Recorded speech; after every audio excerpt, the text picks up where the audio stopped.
I was ready to die, but a voice from heaven called me by name. This is not just a video. It is a testimony that can save your life. You're about to dive into the most intense, raw, and transformative journey you've ever heard. Based on real testimony, this story will prove to you that no fall is too deep for God's grace. Prepare your heart, because when heaven speaks, even those who wanted to die come back to life. Liam was born on a battlefield disguised as a home. The first sound he learned to recognize was not his mother's laughter, nor the tender tone of an "I love you" whispered in the crib. It was the sound of a plate shattering against the wall. Instead of nests, there were trenches.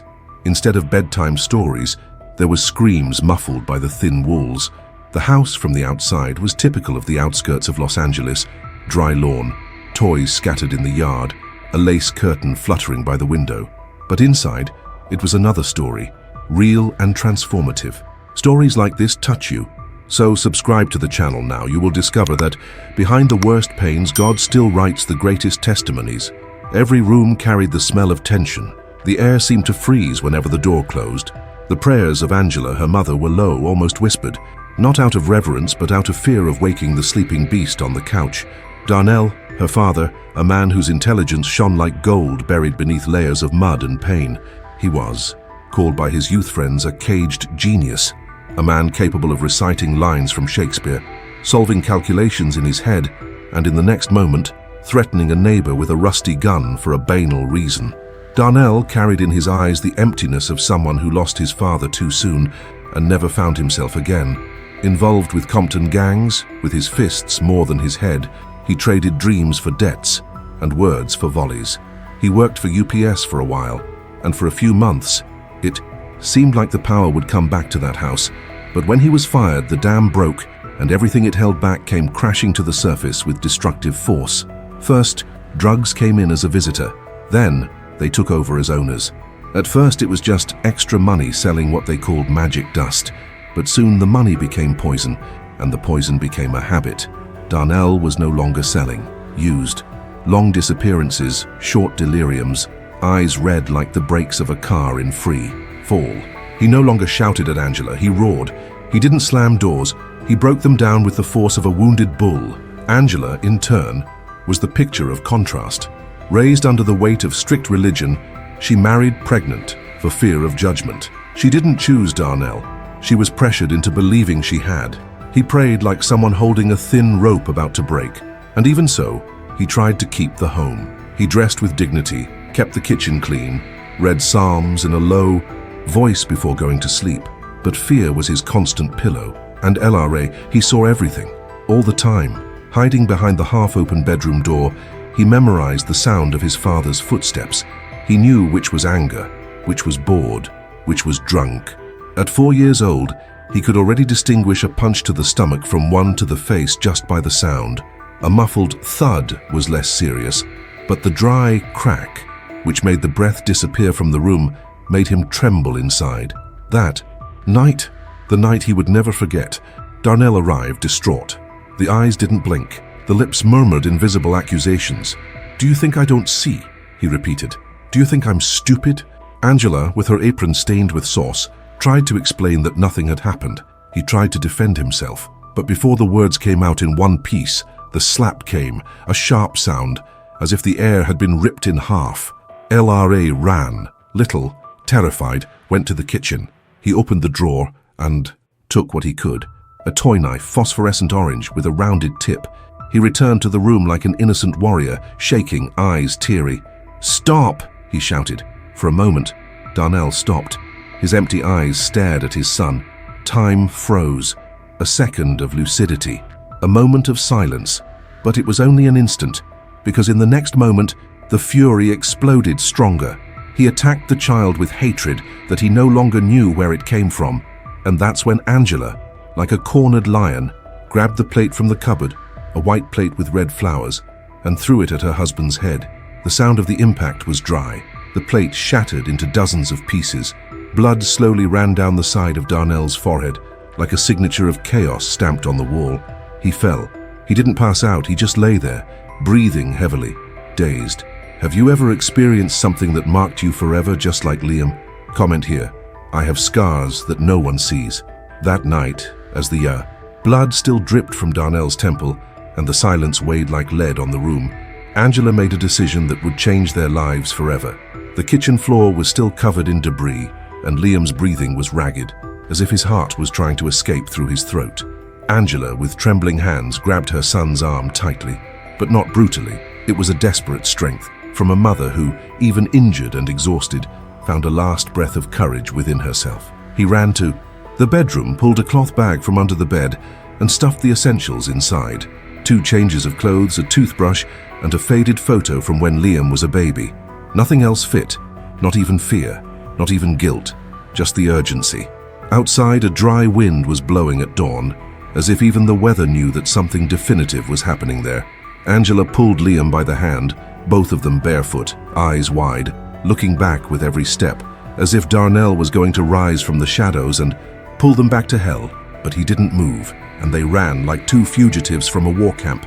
Little did they know that they were beginning the longest journey of their lives, from pain to reconstruction. The destination was uncertain, but Angela had a single point on her mental map: Aunt Regina's house in the extreme south of the city. Regina was one of those relatives that the family forgot, but who was always there when no one else was. A widow without children, she lived in a simple house, with the smell of mothballs and freshly brewed coffee. When she opened the door and saw Angela and Liam shaking in the doorway, Regina didn't ask any questions. He just stretched out his arms and wrapped them in a hug that said it all. "You're safe now." That night, they slept on a mattress on the living room floor. For Liam, it was like sleeping on clouds. There was no screaming. There were no punches. The loudest sound was the ticking of the wall clock and the rustling of leaves outside the window. For the first time in years, he slept with the light off and without fear of closing his eyes. In the days that followed, Angela seemed like a different woman, still scared but determined as ever. She walked like someone carrying the world on her shoulders, but she didn't complain. He left early to look for a job, knocking on doors, facing suspicious looks and indecent proposals. And it was in a dental office, with yellow tiles and smelling of eucalyptus, that he found his chance. The dentist needed someone to clean the place.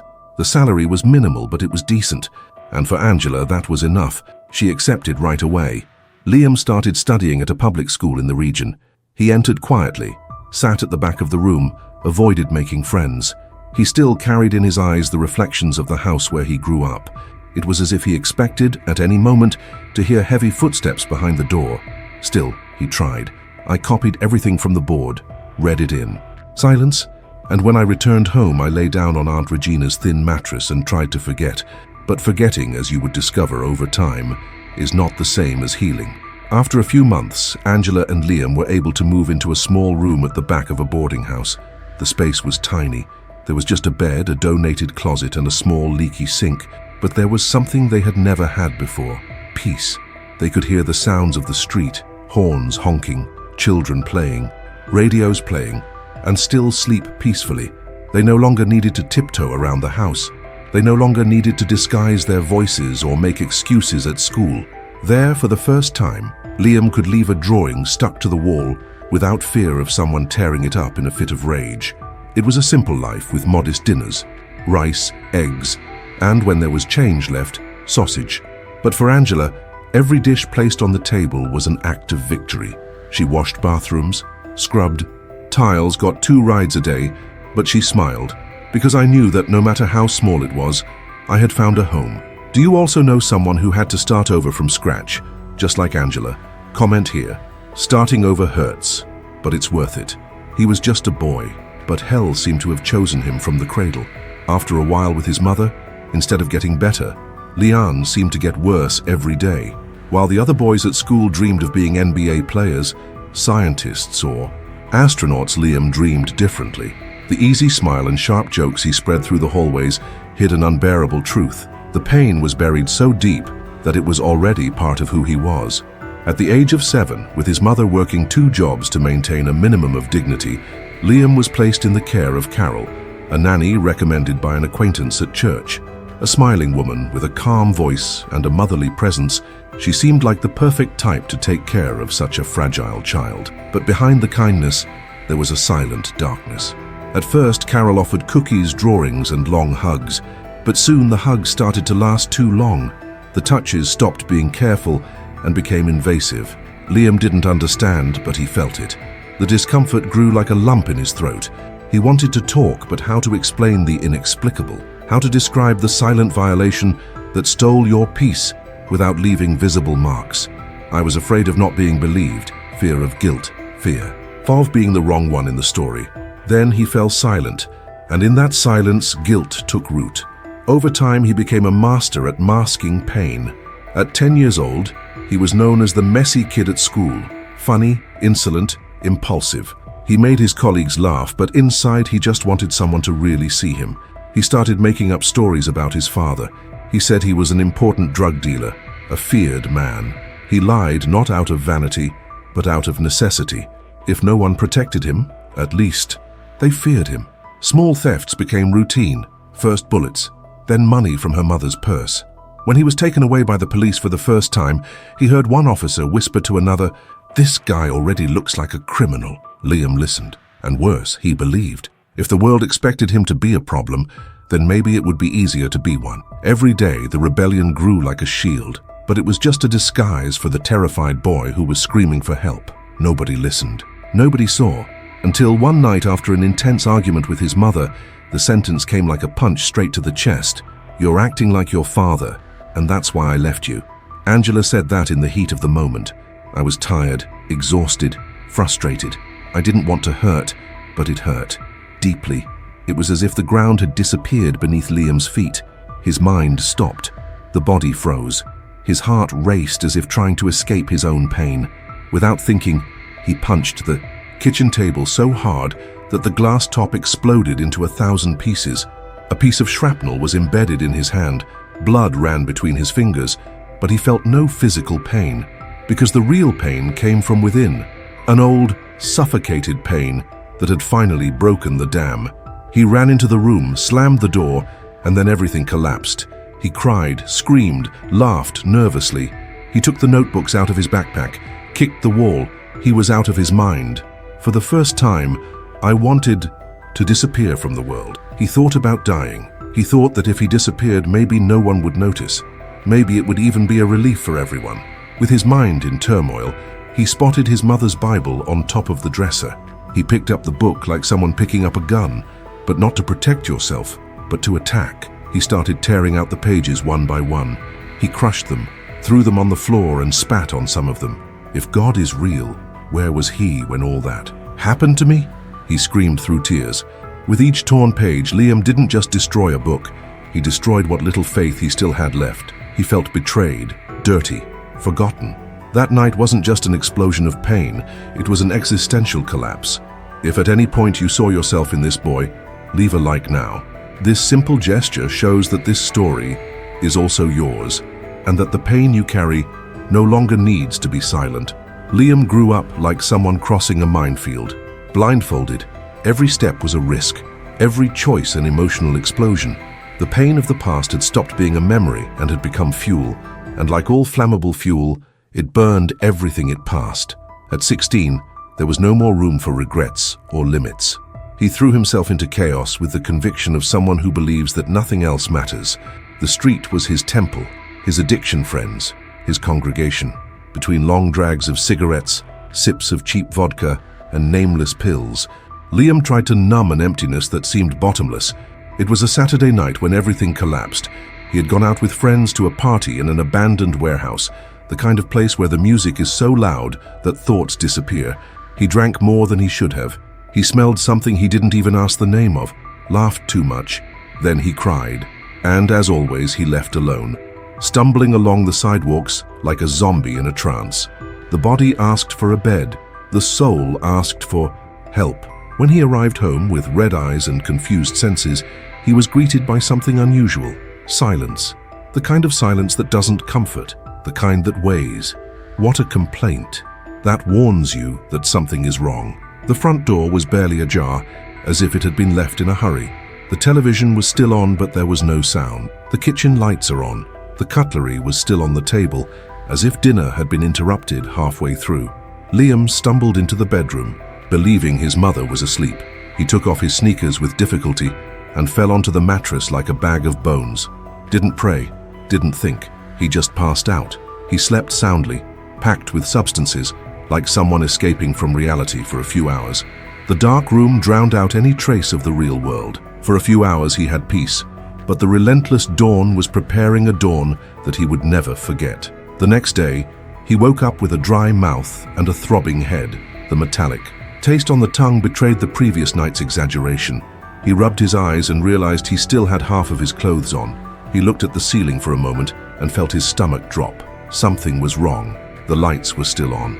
The smell of the room was not the same. A faint sour aroma hung in the air, and there was a silence that now screamed. "Mother!" he called, once, then another. Silence. He stood up slowly, his bare feet touching the cold floor. He walked into the hallway. "Mom, I'm hungry." He tried to smile, his voice still hoarse as if it were just another ordinary day, but it wasn't. He didn't know, but he was already saying goodbye. Arriving at Angela's bedroom door, he pushed it open slowly, as if he were invading a sacred place. The first thing he saw was the lamp on, then the messy quilt, and then the body, static, fragile, bent over the left side of the bed, with one arm extended towards the floor, eyes half closed, mouth open, like someone trying to call for help, but help didn't come, and she silently left. Liam froze. For a few seconds, time ceased to exist. There was no air. The legs weakened. He fell to his knees beside the bed and held her hand. It was freezing. The fingers are stiff, a cold that had no return. "Mom," he whispered, still not accepting. "Mom, wake up. It's me." With each second, the certainty sank deeper into her chest. She wasn't sleeping. The scream came from inside like thunder, a primal scream, the kind that comes from the place where the soul cracks. "Mom, no, please don't do this to me." He shook her body hard. I cried. I begged. I tried to resurrect the impossible with desperation, but what had already been taken from him could not be given back by screaming. The upstairs neighbor heard the screams and ran downstairs. He found Liam hugging his mother's body, both stained by his tears. Angela had suffered a massive heart attack during the night, maybe due to stress, maybe because of the accumulation of everything, maybe because of the pain of seeing his son losing himself day after day. The ambulance arrived too late. The doctor followed the protocol, but one look was enough to know that she was already out of reach. As the paramedics covered the body with a white sheet, Liam felt as if it also covered the last hope he had left in his life. Sitting on the floor, his eyes swollen and his breathing ragged, he whispered her name over and over, as if repetition could bring it back, as if time had gone wrong. In the following days, the house was irreversibly empty. The lavender scent of her clothes was still in the air, but now it only hurt. The perfume, the notes on the refrigerator, the Bible marked Psalm 91. Everything seemed to mock him. Neighbors offered comfort with ready-made phrases. "She's in a better place. You have to be strong." But how can you be strong when you're the only living thing amidst the rubble? Liam went days without eating, no talking, without leaving. The mind, once noisy with pain, was now an echo, a cave. All he did was lie on her bed and stare at the ceiling, as if waiting for time to turn back or for a miracle to fall from the sky. But not even time came back, and the miracle never came. The burial was simple, few gifts, a cloudy sky. The earth being thrown onto the coffin sounded like drums of the final sentence. Liam didn't cry at that moment. The tears had already run out. He just watched, motionless, as the last handful of dirt covered what was left of the woman who, despite everything, had always loved him. There, in front of the open grave, he said nothing, but inside he made a silent promise. He would never allow love to hurt him again. After that day, Liam didn't go back to who he was. In fact, he stopped being someone. It was like a ghost wandering among the living. He began sleeping on acquaintances' sofas, accepting invitations that took him to increasingly darker places. He returned to drugs, with even more intensity. He drank like someone who wanted to erase the world with alcohol. I laughed with my friends, but I only thought about one thing. Why did she leave? And I stayed. Have you ever lost someone and felt like the world lost its meaning too? Comment here. That was rock bottom, but Liam would soon discover that even the bottom has a basement. His mother's death didn't just break him, it dissolved him from within, as if all the remaining parts of her identity, her humanity, had melted with her in that room lit by a lamp that was too lit. The pain was so much that he couldn't scream anymore. It was as if the world was completely silent, except for the voice inside him saying over and over, "It's your fault." I believed in it with all my might. After all, it wasn't there. He arrived drugged, disrespected, shouted, ignored. How many times did your mother beg you to go back to being the sweet boy she knew?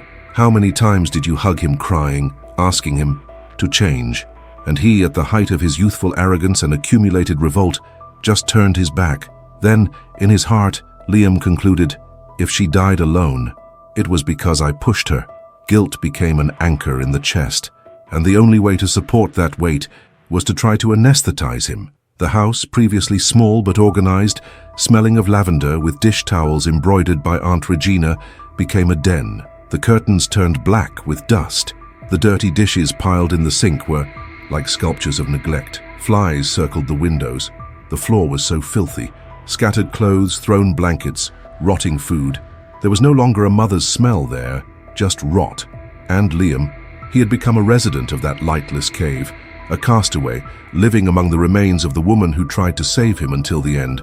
He slept where he fell, sometimes on the living room floor, sometimes curled up in his mother's bed. Other nights, he didn't even sleep. He spent hours staring at the ceiling as if he wanted to see her face appearing between the cracks in the worn paint, but all he found was the echo of silence. A sick silence, almost cruel. The routine was a spiral. I woke up looking for the next dose. He sold whatever he could. Radio, clothes, pans. All for one more stone, one more bottle. Liam didn't eat. The thin body, the sunken eyes, the pale skin. Hunger only appeared when the drug ran out, and even then it was ignored. The body trembled in the mornings without vice. And to stifle the tremor, I ran to the same solution again. It was like trying to put out a fire with gasoline. And deep down, that's exactly what he wanted. To burn until it disappears. The young man avoided the mirror. I knew what I would see there. Not just a reflection of addiction, but of failure. At 18, he already felt like an old man. Not because of age, but because of the wear and tear on the soul. Every time he stumbled through the corridors of the tenement where he lived, the ladies looked at him with pity. Some prayed for him in silence. Others just looked away, as if his presence announced tragedy. There were days when he sat on the sidewalk, completely drunk, and talked to his own shadow. I asked the shadow if it also felt pain. He remembered his mother. He forgave himself. The shadow didn't respond. Nobody responded. And the lack of response was his only certainty. Liam didn't just believe he was like his father. He believed it was worse, because Darnell was at least gone. But he stayed. And by staying, he destroyed everything Angela tried to preserve. The voices in his mind grew louder as the numbness wore off. They said it was rubbish. They said the world would be better without him. They said that not even God wanted him anymore. And some nights he believed this so much that he would walk around aimlessly, hoping that a car would run him over, that someone would attack him, that something, anything, would end it all quickly. But that didn't even happen. It was as if not even death wanted to come close. Once an old childhood friend found him sitting in the doorway of the church Angela attended. It was Sunday. There was a service, but Liam was there, with his face on his knee, shaking with withdrawal, completely dirty. The friend tried to talk to him. Liam only replied, "I'm just like my father, just like me." A disaster. His friend, not knowing what to say, just sat next to him. Liam was sure he was the problem. It was the virus. The pain of having become the man he promised he would never be was unbearable. Angela always said she didn't need to repeat history, that the cycle could be broken, that he was different. But now, it all seemed like a lie. In his eyes, he not only repeated, he perfected the disaster. On a rainy afternoon, Liam felt sick alone at home. The heart raced, the vision blurred.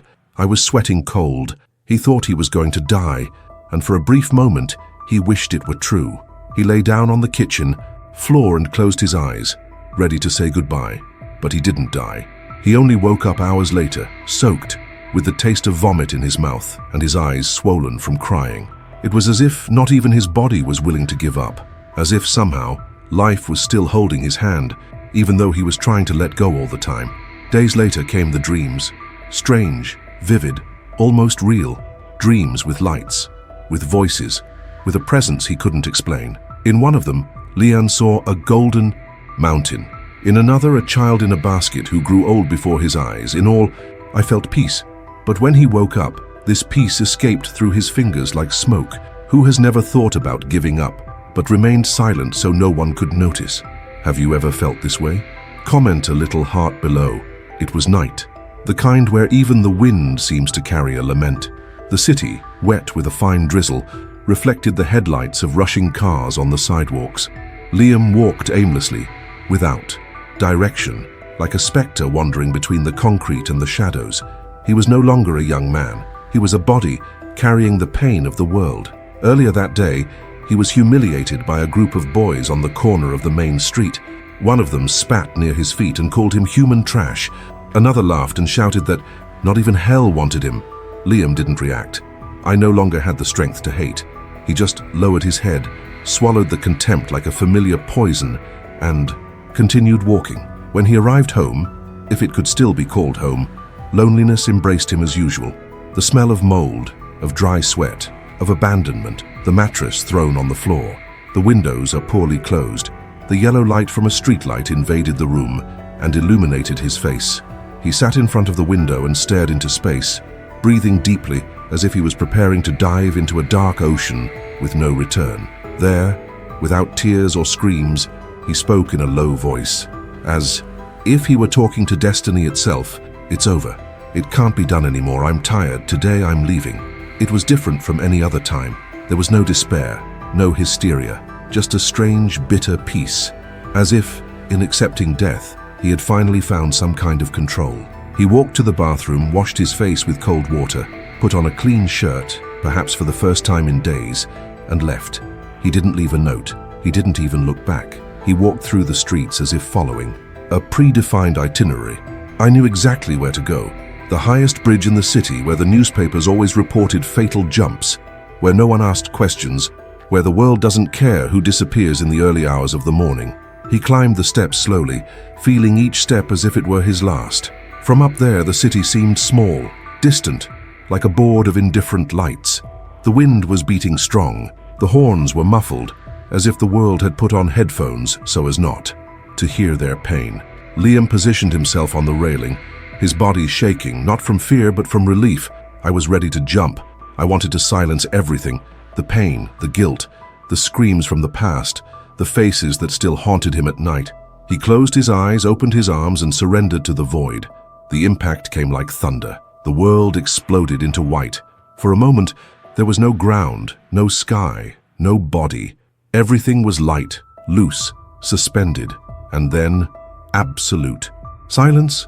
Liam believed that death was the end, but it wasn't, because it was precisely at the moment when everything seemed to end that something began. He couldn't tell if he was dreaming or if he was dead. But then I was in a place I didn't know, an open field. A golden light filled everything. There was no sun, but everything was shining. The air was light. The pain was gone. He walked barefoot and felt the cool grass under his feet as if he were a child again. And then he saw it. In front of him, a figure was walking towards him. There was no clear face, but there was something familiar. Peace, presence, authority, and tenderness at the same time. The figure held out his hand, and Liam hesitantly took it. As soon as he did, a flood of memories invaded his mind. He saw Angela smiling.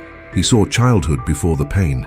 He saw scenes he had forgotten, as if his soul was being rewound. And at the end of it all, he heard the voice, Clara, serena, but firm as time itself. You were not created to die like this. You still have a mission. Liam fell to his knees in that field of light and cried like he had never cried in his life. The figure hugged him, and in that hug, everything he ever sought was there. Forgiveness, love, acceptance. The pain was still there, but it was as if it had been put back in the right place. He was not the mistake. He was injured, and now he was being healed. The light started to get more intense. The sound of a heart monitor in the distance began to invade that ethereal setting, and little by little Liam felt the weight of his body return. The eyes got heavy. The field is gone. The figure faded into brilliance, and then he woke up. He was in a hospital, tubes in the arm.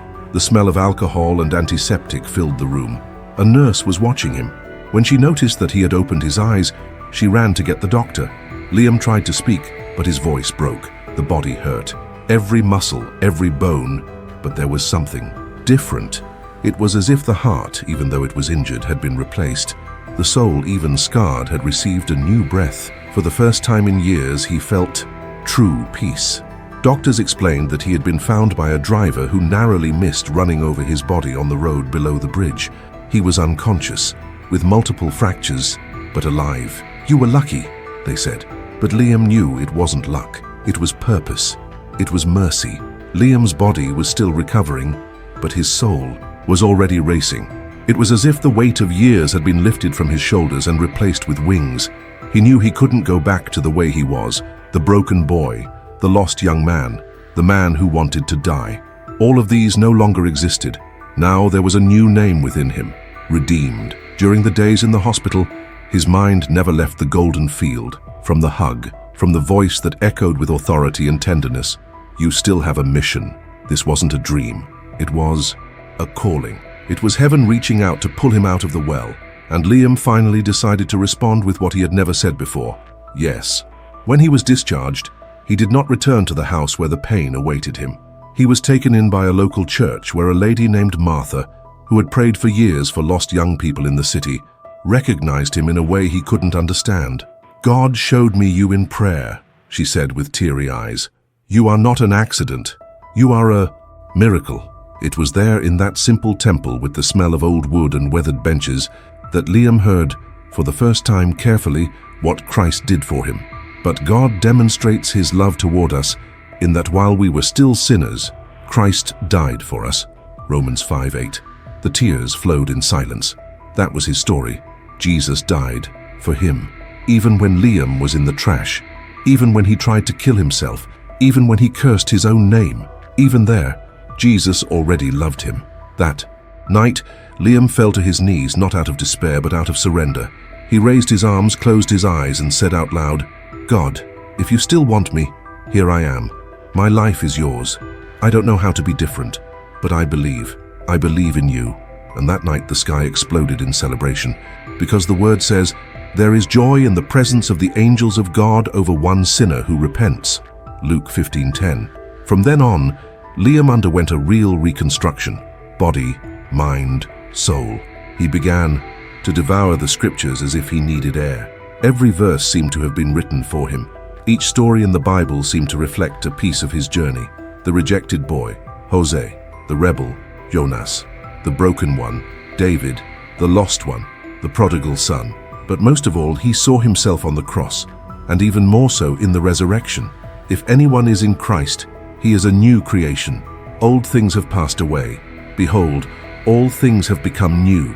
2 Corinthians 5:17. Liam wasn't the same anymore. He cut ties with old friendships. He sought discipleship. He began sharing his story in recovery groups, prisons, small churches, schools. He always said firmly, "You are looking at a former suicide who now lives to give life." People were amazed at his transformation. Some scoffed, but no one could deny the sparkle in his eyes, the glow of someone who died and came back to life. Years later, Liam began studying theology, not because he wanted to be a pastor, but because he wanted to understand the one who saved him. And the more he knew the word, the more he fell in love with it. It was in John 11 that he found his definitive identity: Lazarus. Jesus arrived at the tomb and shouted, "Lazarus, come out." Liam said, "That's what he did to me. When I jumped off that bridge, I entered a tomb, but Jesus called me back. He gave me life. He gave me a mission." If you also love knowing and witnessing how much God can transform someone's life, click the subscribe button now. Let's reach as many people as possible and say that God is powerful. Today, Liam is a messenger of hope. He doesn't hide his past. He uses it as a pulpit. He tells his story in the places where he used to take drugs, in the alleys where he wished to die. Now the young man goes to these places with the Bible in one hand and the compassion of someone who knows what it is to fall and be lifted up by grace. Because the truth is this: the grace of God is not disgusted by your worst day. She goes all the way, hugs you dirty, and dresses you on purpose. And if you've come this far listening to this powerful testimony, know that this story could be yours. Maybe you too thought it was all over. But deep down, you feel like you're at the end. Maybe he's trying to silence the pain like Liam tried. But today the sky is shouting your name, saying, "Son, come home. Daughter, there's still time, because it is written, call to me, and I will answer you, and I will tell you great and hidden things which you do not know. Jeremiah 33:3. And the greatest invitation you can accept today is this: come to me, all you who labor and are heavy laden, and I will give you rest. Matthew 11:28. Liam said yes, and hell lost a name. Today it's your turn. You thought that testimony was strong. Wait until you see what comes next. In the next video, there's something that will change what you believe, and maybe who you are. Click here on the screen and check it out.